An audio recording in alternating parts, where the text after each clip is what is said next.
আসসালামু আলাইকুম, সবাই কেমন আছেন? বার্ডস এভার টু চ্যানেলটি থেকে আমি হিমু আপনাদের সবাইকে স্বাগত জানাচ্ছি। আশা রাখি সবাই ভালো আছেন এবং সুস্থ আছেন।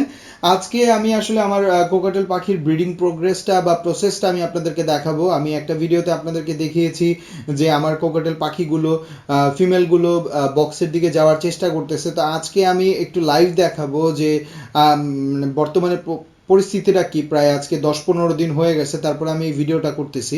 সবসময় ভিডিও করা হয় না, তো এই রিলেটেড যদি আপনাদের কোনো কোশ্চেন থাকে বা আপনারা কিছু জানতে চান অথবা কোনো প্রবলেমে পড়ে থাকেন, বার্ডস লাভার 2 আমার গ্রুপ নিচে লিঙ্ক দিয়ে দিয়েছি, আপনারা গ্রুপে জয়েন হতে পারেন। এবং আমি একটা জিনিস দেখেছি, গ্রুপে সকল ভাইয়া এবং আপুরা নিজেরা একে অন্যকে হেল্প করে থাকে, যে যতটুকু জানে।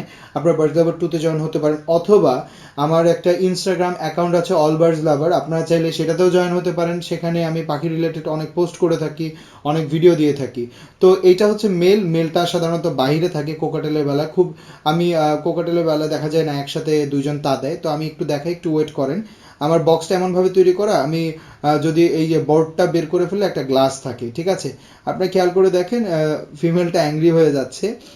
ভিতরে ফিমেলটা দুইটা অলরেডি ডিম দিয়ে দিয়েছে মাশাল্লাহ। আর ভিতরে হচ্ছে ইয়া আছে, কাঠের গুঁড়া। অনেকেই জিজ্ঞাসা করবেন যে ভাই ভিতরে কি দিছি, এগুলো হলো কাঠের গুঁড়া। আবার অনেক সময় দেখা যায় পাখি নিজে খাবার টাবার ভিতর নিয়ে যায়, ভিতরে খাবার ফেলে। তো এই অবস্থায় যেইভাবে আছে এইভাবেই থাকবে, আমি নাড়বো না। আর কোকাটেলের বেলা আপনারা খুব কম চেষ্টা করবেন ফিমেলকে ডিস্টার্ব করার জন্য, কজ অনেকেই আবার বলে থাকে যে ভাই আমি ডিম নাড়ছিলাম তারপরে বসে নাই। তবে আমার বেলা এটা হয় না, আমি ডিম নাড়ি, দেখা যায় ডিমের সাইজ দেখতেছি, ডিম ফার্টাইল হয়েছে কিনা সব দেখতেছি। তবে আস্তে আস্তে আপনারা নিজেরাও সব বুঝে ফেলবেন যে কিভাবে পালতে হয়, কি প্রবলেম। কজ এটা তো আর একদিনে না, কেউ কখনো একদিনে ইউনিভার্সিটি পাশ করে না, তারা কিন্তু আস্তে আস্তে স্টেপ বাই স্টেপ স্টাডি করতে করতে উপরের দিকে যায়। তো এইভাবে আপনি যখন পালতে থাকবেন তারপর আস্তে আস্তে বুঝে ফেলবেন। তো ফিমেলটা কিন্তু অনেক বেশি অ্যাংরি হয়ে গেছে, কারণ আমি তাকে ডিস্টার্ব করছি। আমি সাধারণত ডিস্টার্ব করি না, শুধু খাবার দিই ব্রিডিংয়ের সময়। জাস্ট আজকে ভিডিও করার জন্য আমি মানে এটা বের করলাম, অন্যথায় আমি এই কাজটা করি না। কারণ বলা তো যায় না, তাদের এনভায়রনমেন্টে প্রবলেম হয়ে গেলে সমস্যা। তো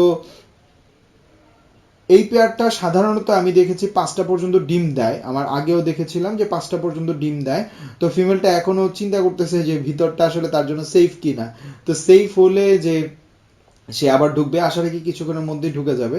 আপনারা দেখেন এই অবস্থায় কিন্তু আমি শাকসবজি খেতে দিয়েছি, আমি এক ফুড দিতেছি। অবশ্যই এক ফুড দিতে হবে এই সময়, এবং কোনো কারণে পানি কম রাখা যাবে না, প্রপারলি খেতে দেন। আর যতটুকু কম সম্ভব, ঘরে যদি কোনো বাচ্চা কাচ্চা থাকে আপনাদের, কেজের সামনে কম আপনি যাওয়ার চেষ্টা করবেন। যখন খাবার দিতে যাবেন তখনই যাবেন, না হলে এমন হতে পারে যেমন আমি আপনাদের দেখাতে গেলাম, ভয় পেয়ে ডিমে পাড়া দিয়ে ডিমটা ভেঙে ফেললো। তো সবাই ভালো থাকবেন, আসসালামু আলাইকুম।